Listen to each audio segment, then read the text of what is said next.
Hello friends, today we are going to study about lichens. Do you know what lichen is? Lichen is the very important topic of class 11th. It is very important also as the point of view of NEET. Okay, so we start with it. NCERT ने आप लोगों को lichen term given करी है, but हमें lichen के बारे में कुछ एक्स्ट्रा नॉलेज भी गेन करनी है. Lichen term is discovered by a scientist. Actually में lichen की डिस्कवरी किसी और साइंटिस्ट ने करी थी और ये टर्म किसी और साइंटिस्ट ने दी थी. तो ये क्वेश्चन आप लोगों का आ सकता है दैट हु डिस्कवर्ड lichen. तो lichen is discovered by a scientist name Tulasne. He was the scientist जिन्होंने फर्स्ट टाइम lichen डिस्कवर करे. और ये जो lichen टर्म है ये एक दूसरे साइंटिस्ट ने दी. The name was the Theophrastus. उन साइंटिस्ट का नाम था Theophrastus. You can see here Theophrastus. Okay, now the most important thing about the lichen is they form symbiotic relationship. हम लोग इस तरीके के रिलेशनशिप पहले भी पढ़ चुके हैं. symbiotic relationship. You know what the symbiotic relationship is?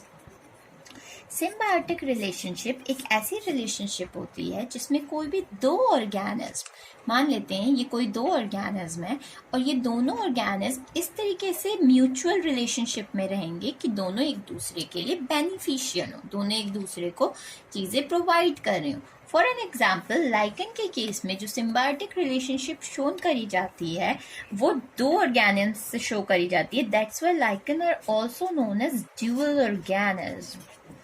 Dual organism. Okay, अब ये जो सिम्बायोटिक रिलेशनशिप है ये कौन से दो ऑर्गेनिज्म बनाते हैं भाई लाइकन? एक होता है आपका algae and another one is fungi. So here we can see algae and fungi. Algae component जो lichen फॉर्म कर रहे हैं उस component को हम बोलते हैं phycobiont. ये टर्म्स आप लोगों को बार बार हम लोग algae या fungi कर कई बार नहीं दी जाती. तो phycobiont is the component of algae present in lichen and mycobiont is the component of fungi present in lichen. I hope it is clear. अब फाइकोबायोंट और माइकोबायोंट आप लोगों से जो जनरली क्वेश्चन इस पर पुट अप किया जाता है वो क्वेश्चन ये होता है कि भाई ये दो ऑर्गेनिज्म है, एक फाइकोबायोंट कंपोनेंट एक माइकोबायोंट कंपोनेंट. एल्गी जो होती है लाइकन के अंदर 1 से 5% तक ही अपना कंट्रीब्यूशन देती है, जबकि फंजाई जो होती है उसका कंट्रीब्यूशन 98% होता है. अभी हम लोगों ने ये जो पढ़ा कि 98% कॉम्पोनेंट फंजाई का होता है. 98% पार्टिसिपेशन जो फंजाई करती है वो मेजरली एस्कोमाइसिटीज होती है. आप लोगों को ध्यान रखना है, क्वेश्चन कई बार आ जाता है एमसीक्यूज में आपका नीट में कि कौन सा फंजाई का ग्रुप है जो माइकोबायोंट कंपोनेंट फॉर्म कर रहा है लाइकन के अंदर. तो मेजरली एस्कोमाइसिटीज पार्ट लेती है. हाँ, अगर वो बात अलग है कि आप लोगों को ऑप्शन में एस्कोमाइसिटीज गिवन नहीं है, then you will check deuteromycetes और बेसिडोमाइसिटीज. ओके, एल्गी के केस में जो फाइकोबायोंट पार्टनर होते हैं वो मेनली क्लोरोफाइशिए से बिलोंग करते हैं. You know what the chlorophyceae is? Chlorophyceae means the green alga. Got it? The green alga. जितने भी ग्रीन एल्गा होते हैं मेजरली फाइकोबायोंट कंपोनेंट फॉर्म करते हैं फॉर लाइकेंस. अब ग्रीन एल्गा में भी आपको दो एल्गी के नाम याद रखने हैं, trebouxia and trentepohlia. Okay, trebouxia and trentepohlia. These are the very important green alga which majorly form the component for lichen. इसके अलावा blue green algae which is also known as the cyanobacteria is also can make component for lichens. ठीक है. Fungi के case में fungi का function क्या है भाई? Fungi provide shelter to algae, shelter and absorb some nutrients and mineral from the soil for algae. और बदले में एल्गी क्या करती है भाई, एल्गी CO2 फिक्सेशन का काम करती है, ठीक है, एल्गी फोटोसिंथेसिस करवाने में हेल्प कर रही है। ओके उसके अलावा CO2 फिक्सेशन के साथ कुछ एल्गी ऐसी भी होती हैं जो N2 फिक्सेशन का काम करती हैं।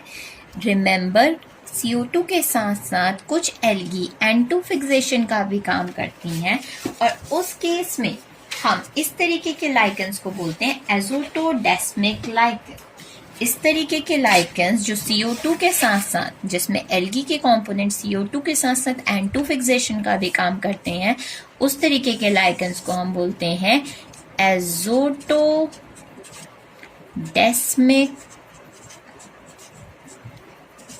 लाइकेन।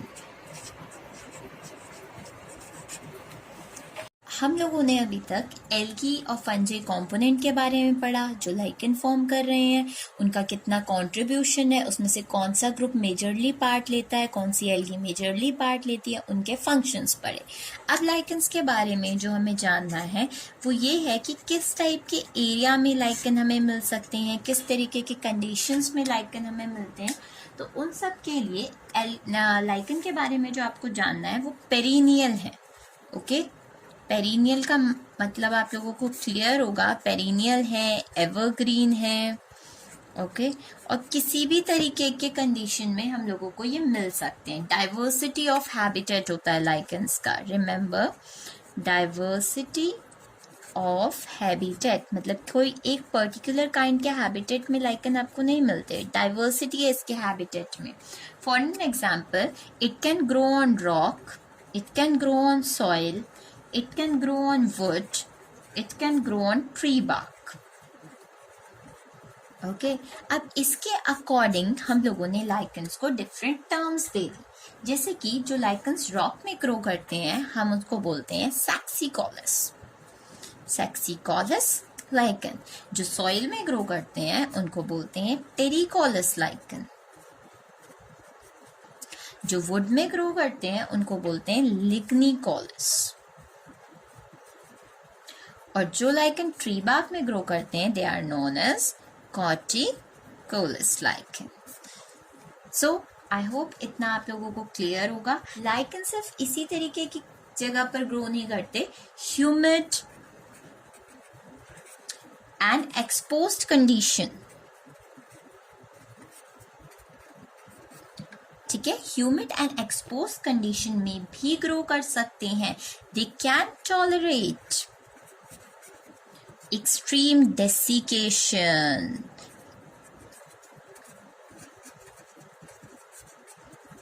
यानी कि बहुत ज़्यादा ड्राई कंडीशन में भी ये ग्रो कर सकते हैं। तो लाइकेन का कोई पर्टिकुलर हैबिटेट नहीं है, they have diversity of habitats. They can grow on rock, they can grow on soil, they can grow on wood, they can grow on bark, they can tolerate extreme desiccation, यानी कि बहुत ज़्यादा dry conditions में भी lichen आपको मिल सकते हैं। Now we are move on the morphological feature of lichens. On the basis of morphology it is of 3 types. Okay, तो मॉर्फोलॉजी के बेसिस पे जो 3 टाइप के लाइकेंस हम लोग स्टडी करते हैं वो है क्रस्टोस, फोलियोस एंड फ्रूटिकोज लाइकेन। अब इसके डिफरेंसेस आप लोगों को याद रखनी है, इनके एग्जाम्पल्स में से कई बार क्वेश्चन आ जाता है, ठीक है। तो क्रस्टोस लाइकेन क्या होते हैं? क्रस्टोस लाइकेन एक ऐसे लाइकेन है जो हार्ड क्रस्ट फॉर्म करते हैं सबस्ट्रेटम के ऊपर। सबस्ट्रेटम का मतलब क्या होता है? जिसमें अटैच हो रखे हैं लाइकेंस, ठीक है।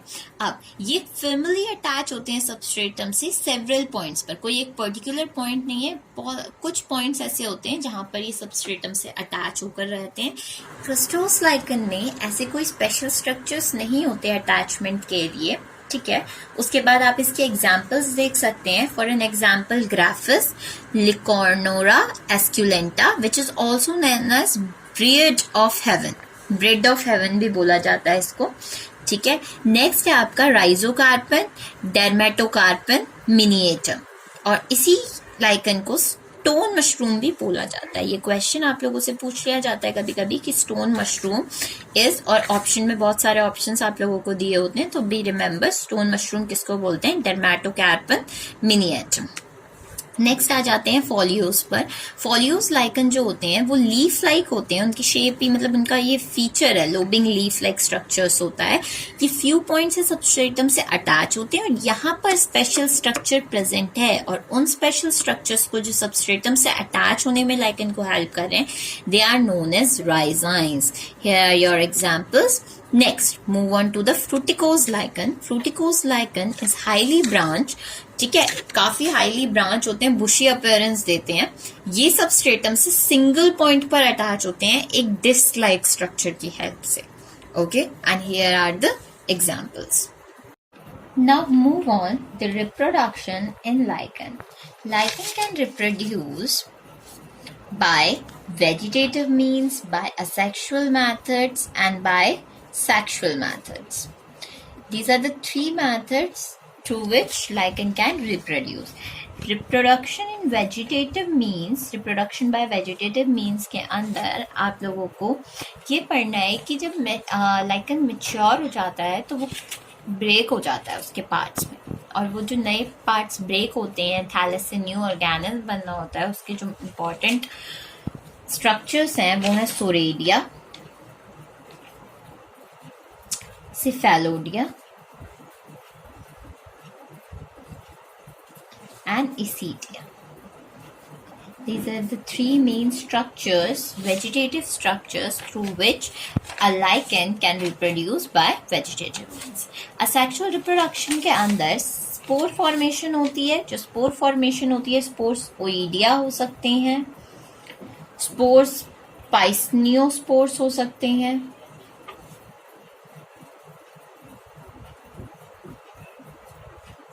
कोनिडिया हो सकती है। ठीक है, सेक्सुअल रिप्रोडक्शन जो होती है, अब सेक्सुअल रिप्रोडक्शन के लिए एक मेल और फीमेल पार्टनर चाहिए होता है। ज्यादातर जो सेक्सुअल रिप्रोडक्शन लाइकन दिखाते हैं वो बिल्कुल सिमिलर होती है as to the sexual reproduction takes place in ascomycetes. Okay, ascomycetes as it is, इसमें दो मेंबर्स होते हैं, one male and another is female. जो मेल पार्टनर या मेल सेक्स ऑर्गन होता है वो स्पर्मेगोनिया होता है, जो कि male sperm male cells produce करता है। फीमेल सेक्स ऑर्गन एस्कोगोनिया होता है। एस्कोगोनिया में दो स्ट्रक्चर्स हम लोगों को पढ़ने होते हैं, एक बेसल पोर्शन होता है और एक multicellular hair like terminal structure होता है जिसको हम ट्राइकोगाइन बोलते हैं। ओके फ्रेंड्स, अब बारी है इम्पोर्टेंस ऑफ लाइकन की, कि लाइकन्स की इम्पोर्टेंस क्या है। सबसे पहले इकोलॉजी ऑफ लाइकन हम लोगों को पढ़ना है। इकोलॉजी ऑफ लाइकन में हमें ये देखना है कि लाइकन 50 डिग्री सेल्सियस टेम्परेचर में भी सरवाइव कर सकते हैं। ये काफी स्लो ग्रोइंग होते हैं, बहुत ज्यादा स्लो ग्रो करते हैं, और वो जो स्लो ग्रो रेट है उनका वो है 1 mm पर ईयर, इतना ज्यादा स्लो होता है। इन आर्कटिक रीजन 4500 ईयर्स ओल्ड, यानी कि काफी ओल्ड होते हैं, लाइकन एकदम से डेड नहीं हो जाते। Most abundant tropical rain forest में सबसे ज्यादा हमें लाइकन्स देखने को मिलते हैं। Okay, now next come to the lichen as food. अब फूड में लाइकन की इंपॉर्टेंस क्या है? In inhospitable area like polar region, जहां पर खाने के लिए उतना ज्यादा नहीं होता है, desert, only vegetation to animal, तो उस टाइम पर एनिमल किस चीज पर फीड करेंगे?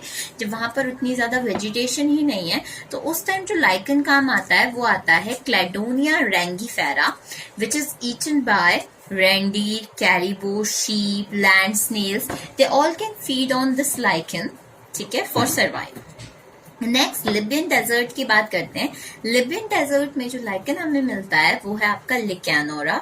लिकैनोरा जो है वो वहां पर पीपल भी उस लाइकन को ईट कर सकते हैं सर्वाइव करने के लिए। जापान में जो लाइकन खाया जाता है वो है आपका एम्बेलिकैरिया, ठीक है, इसको एज अ सैलड यूज करा जाता है जापान में। नेक्स्ट, अब थर्ड है हम लोगों का पॉल्यूशन इंडिकेटर।